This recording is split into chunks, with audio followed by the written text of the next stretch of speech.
Okay, here we are on Zoom again, and I am going to share a very handy tip that we just figured out in the lesson that I just finished.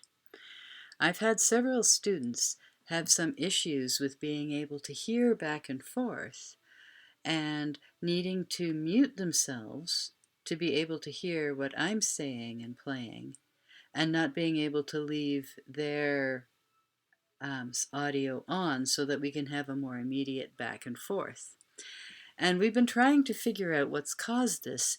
And in the last lesson that I was teaching, I had a student whose original sound was off, and we were doing a nice back and forth, but it didn't sound very good. So he turned original sound on, and then suddenly he couldn't hear me unless he muted himself like this. So we tried to get to the bottom of this, and we discovered this.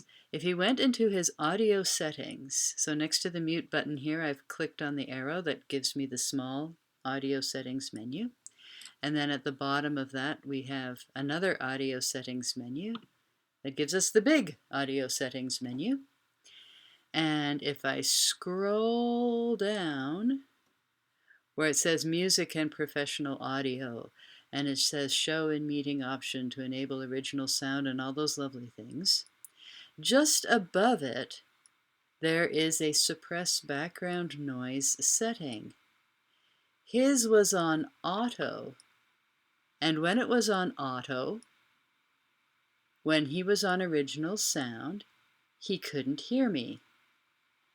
But the minute he switched it to low, then he was able to hear me fine. So,